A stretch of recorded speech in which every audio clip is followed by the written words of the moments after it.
PC leader Doug Ford's slogan this election is "For the People." It's got that populist ring, as do some of his stump speech phrases and the moniker for his core supporters known as Ford Nation.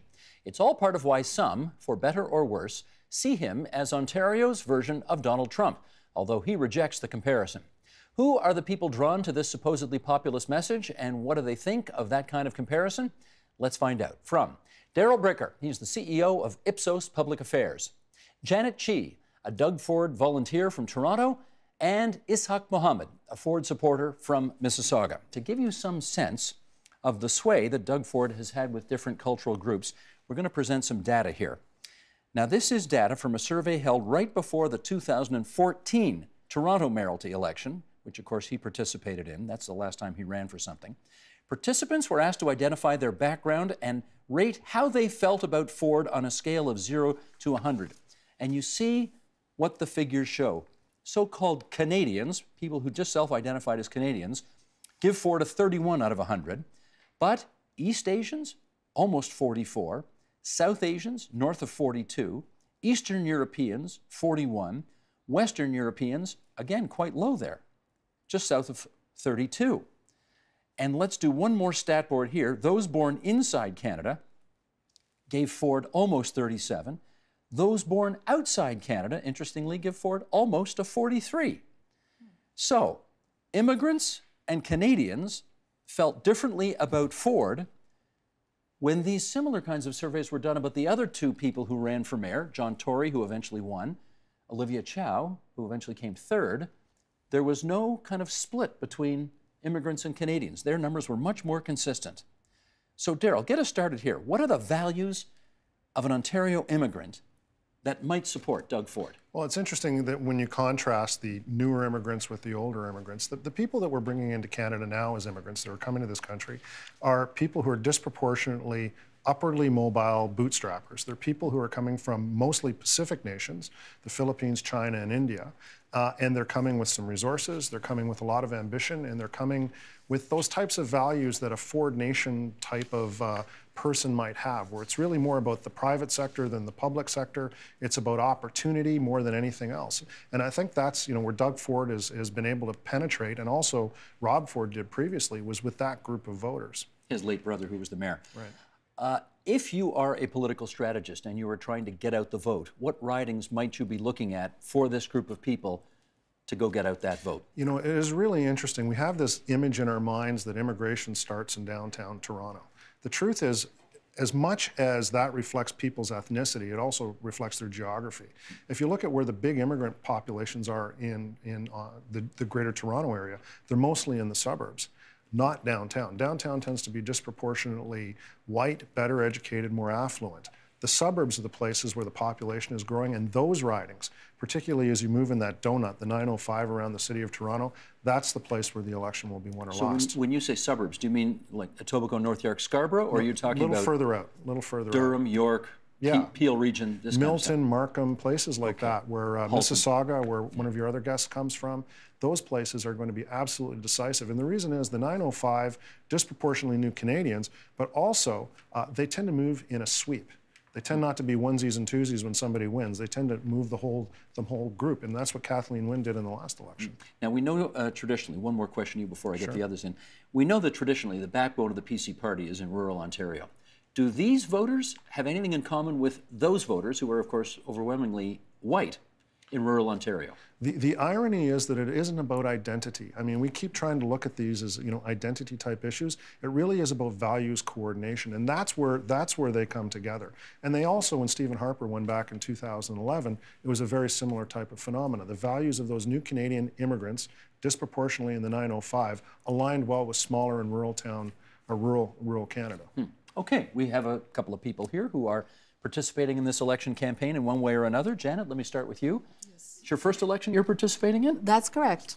And where are you from originally? I was from China. I moved to Canada in 1999. That was about 17, 18 years ago. 18 years ago. And how are you intending to participate in this campaign? I started as a volunteer, and I didn't know that I wanted to be a volunteer at the very beginning. But when I see all the things happening in the Ontario, we just feel that a lot of people with similar background, we think that a lot of things needs to change. And you like Doug Ford? I love him. How come? Yeah, he is a common sense person and who really listens to people. And you were saying that Daryl was talking about the value correlation, and his value is really aligned with the Chinese value because we're all from an immigration background. We work hard and we are here for our children, and we want a bright future for the province and for the people and for our children. And he talks about fixing the debt, fixing all the problems. That's what we want. And also social values, family values. Those are the things that really align with us. Okay. Ishaq, let's just get a bit about your background here. You're from where originally? I'm originally from Pakistan. And came over to Canada when? In 2005. Okay. And you are a proud Doug Ford supporter as well? Is that what we would say? Definitely, I am. Are you volunteering for the campaign or anything like that? Yes, I am doing volunteer for the campaign. In fact, I have been doing for quite some time. Even in his leadership campaign too, I worked quite a while in Mississauga and Brampton areas. So basically, we arranged a couple of events where we invited Doug Ford, and we got Muslim community to become members of Conservative Party of Ontario and to vote for Doug Ford. This is in Peel region? Yes. What do you like about him? Actually, he speaks common language. He speaks of common people. Like, you know, the best thing in his personality is he's not leaned towards elite. He is speaking of common people. So that's what we like, you know, because he believes in inclusiveness. You know, when people talk about how Doug Ford speaks and the speeches that he gives, nobody's ever accused him of being like Barack Obama, right? He is not a great orator. He does not, you know, as Hillary Clinton once said, I think, you know, make angels sing in heaven or anything like that. That doesn't bother you, eh? No. Doesn't bother you that he's not one of the great orators of this country? Not really. We like what he is. And what is he that you like? As I told you, like, you know, he stands for us. He stands for common people. He talks. He comes to our level. He talks to us, so he understands us better. We feel like we are understood. Well, you know, it's one of a very interesting phenomena when it comes to speechifying and oratory. Yes. The left needs to love. They need to be inspired by their leaders. They love a Barack Obama. They love, you know, somebody like a John F. Kennedy. They love Justin Trudeau, the way he's able to articulate things. The guys on the right, more suspicious. In fact, they don't really like politicians that much. They're exactly what was being described here, this kind of transactional type of relationship, solving practical problems, that tends to work more for them. They don't want to be inspired in the same sort of way. And it's interesting when you see leaders on the right who try to do that, doesn't usually work for them. And worked great for Ronald Reagan. It worked great for Ronald Reagan. Him and Winston Churchill, obviously, two exceptions. But for the most part, take a look at the people who've been successful premiers in Ontario. We're in the William G. Davis studio. Nobody would accuse him of being a great orator. You're right about that, too. Yes, indeed. Janet, let me ask you the same question. The notion that Doug Ford can't really get up there and give a stump speech that will move people and get people crying doesn't bother you, eh? No, it doesn't. You know, you saw the debate yesterday, and he was slow in his speeches, and he was cut off all the time, and the two ladies were just, you know, pushing.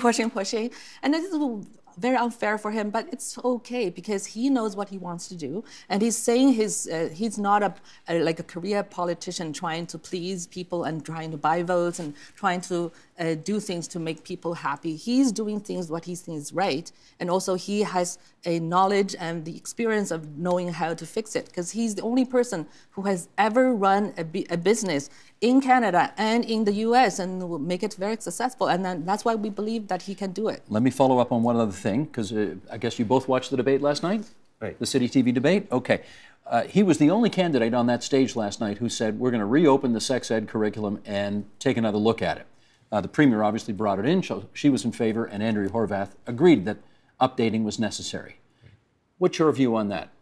I think, I mean, I'm agreed with our leader, Doug Ford, that definitely we should look into it because right now what happens is immigrant communities, we are very scared of that curriculum since it's been teaching in schools to minor, and parents are not really stakeholders in that part. You think parents were not adequately consulted? Yes, yeah.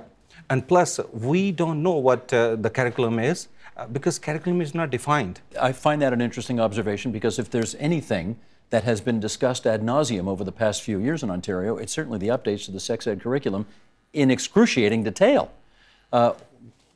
He seems to think not. Why is that? Well, you know, it's basically that the people who the consultations are meant to deal with obviously aren't being felt like they're being consulted with. And I mean, if it's basically a circle of people who are involved in professional education who are doing all the talking to each other, and they feel that that's consulting the constituents, maybe not. But also the people who are more engaged in these issues, you know, these people that we're talking about, particularly in the new Canadian community, are out there. They're busy. They're working hard. They don't have a lot of time to come to these kinds of things. So the way I look at consultations is if the people who something is meant for don't feel like they've been consulted appropriately, they probably haven't been. The comparison that Premier Wynne certainly drew most directly last month, that in her view, Donald Trump equals Doug Ford.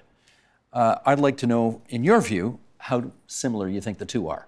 Well, I think stylistically, you could absolutely say that there's a lot in common between the way that they communicate, and that comparison, I think, is apt.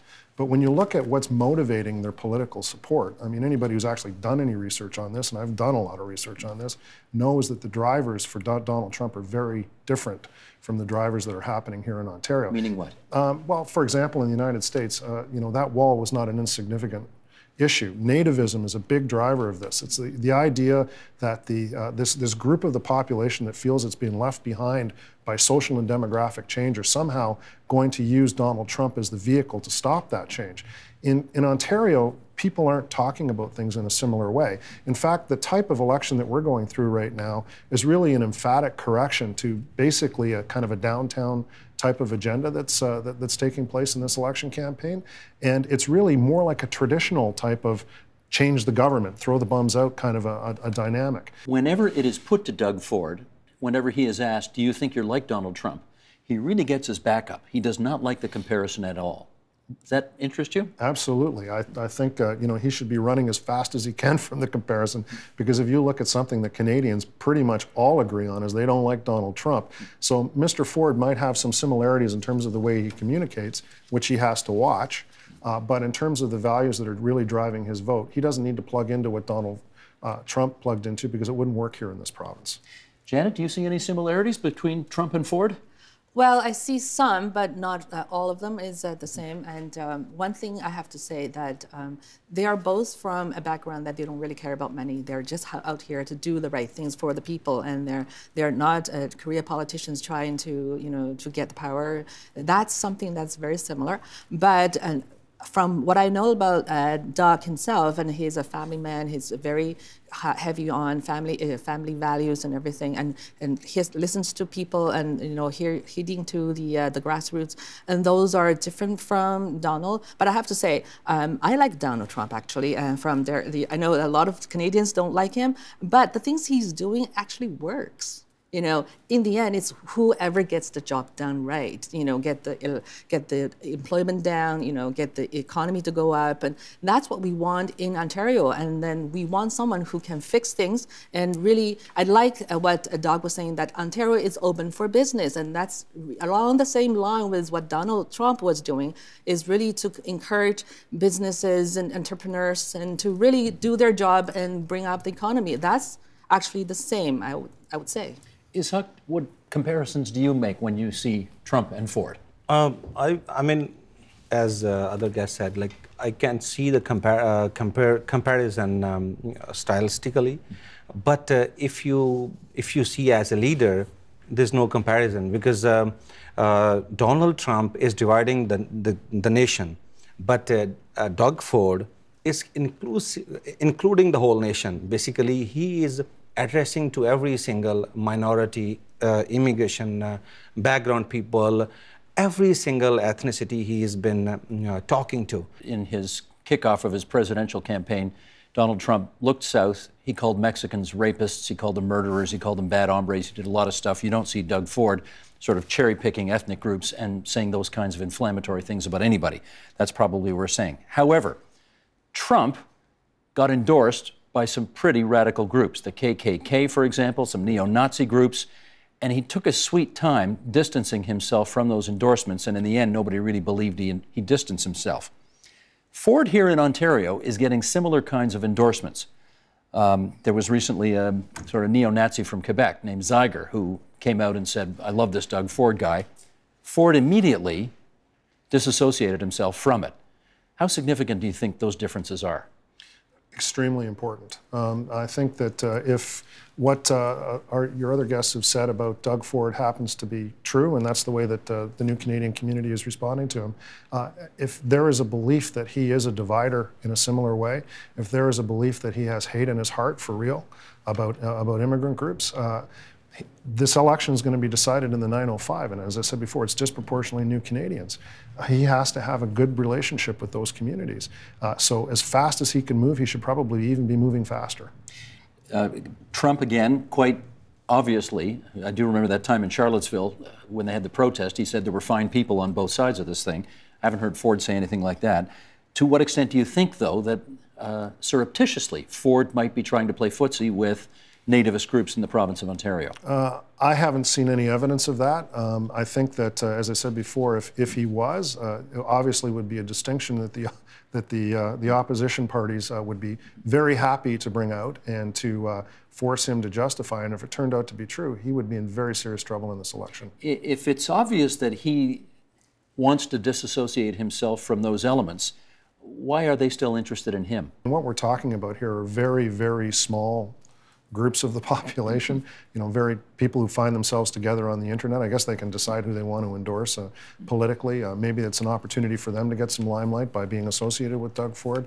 But I think the whole issue will be decided by how he reacts to it. We saw those numbers off the top of our discussion from Michael McGregor, who's the academic who crunched the numbers that we saw. And he says Ford Nation is a very strange coalition. It includes, as we have discussed, visible minorities, new immigrants, and so on. But it also includes a lot of what Stephen Harper would call old stock Canadians who are not that fond of immigrants or visible minorities. How do these groups conceivably get along in that same tent? Similar values. And that's the point. Too often, I think, that people, when they're analyzing these things, want to put this into the package of ethnicity or racial background or religious background. There are actually values, bigger values, and some of them I think were quite well articulated here at this table by your two other guests, that are very similar to what you would get if you were in rural Ontario. I mean, there's a lot of commonality, and elections get won by the conservative part of the conservative coalition in this country and in this province when they are able to unite newer Canadians with rural and smaller town Canadians. And they could be, as you described them, as old stock, because there's very few immigrants that move out into the nether regions of this province. But the truth is, that's how they win. What I see in the community is that we as a group, we are not here to ask for any favoritism or we want something special, some special privileges. We believe in the value that we work hard, we take care of ourselves and we take care of family, and then we build the economy and we contribute to the country. So, and everybody is believing in hardworking people who are entrepreneurs and creative people. And as long as the province and the environment is fair, is just, there's justice and there's freedom and it's fair to everyone in the society, we're good. It's not about people who are elites, and I believe myself to be an elite, but I'm not an insider elitist who are making, taking advantage of the system, and putting in things in my own pockets. As long as everyone is having a free, opportunity and a fair opportunity, everybody will do fine. Now that's interesting. You just described yourself as an elitist. No, right? No, you think so? Well, I thought I heard you say that. You said no.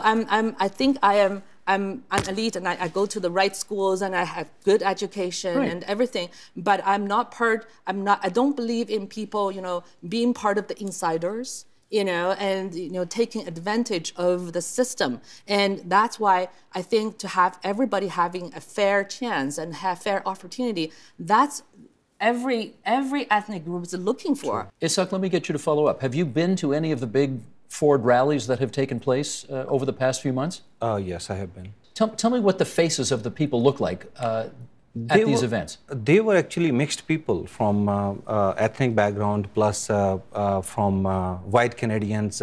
So they all were together there. That was the thing which Doug Ford has done, but other leaders could not do.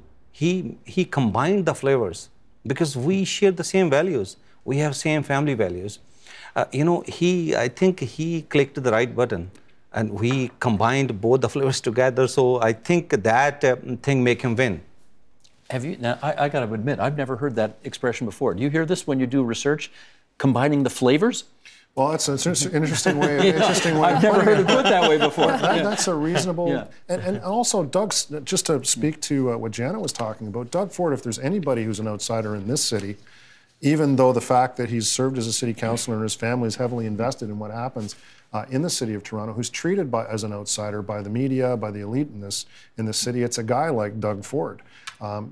People treat him in almost mocking tones, and I don't know that that's dissimilar from the experience that maybe some people are feeling who aren't part of what's going on downtown. So maybe that's another area where they can kind of get together, their natural sense of grievance about how the elites treat different groups of society. You know that the government of Ontario is basically a $150 billion a year business, right?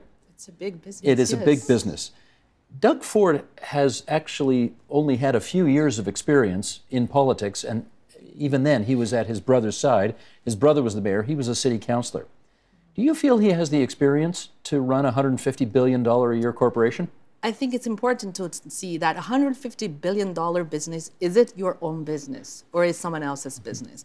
And some politicians are running it as someone else's business, and they're disappropriating some of the money and wasting things away so that the taxpayers pick up the tab and pay for everything, and they just waste it. And the things like what we see with the Hydro One, that's a perfect example that it's a business that is run very badly.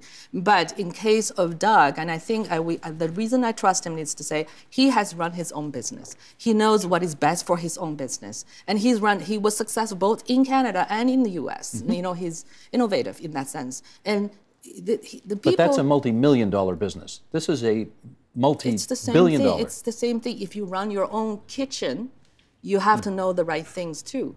But you take ownership and you do things right, instead of having someone who's a career politician playing with other people's money.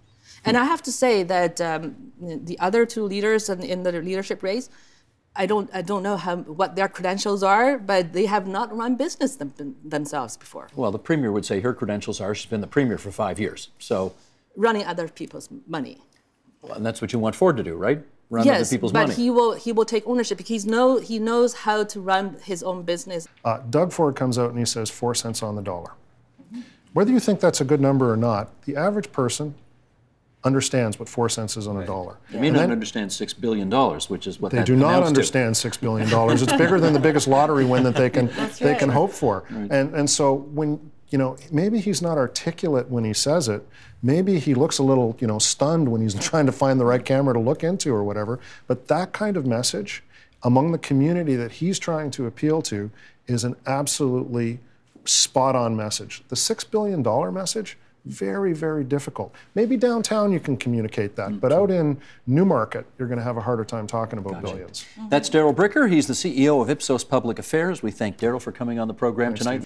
Janet Chi and Ishaq Mohammed are the two Ford supporters who've joined us on the program tonight as well, and we thank you for making the relatively short and relatively difficult drive in from Toronto and Mississauga to be with us tonight. Thanks so much. Thank you. Thank you, Steve. The Agenda with Steve Paikin is brought to you by the Chartered Professional Accountants of Ontario, helping businesses stay on the right side of change with strategic thinking, insightful decisions, and business leadership. Are you on the right side of change? Ask an Ontario CPA.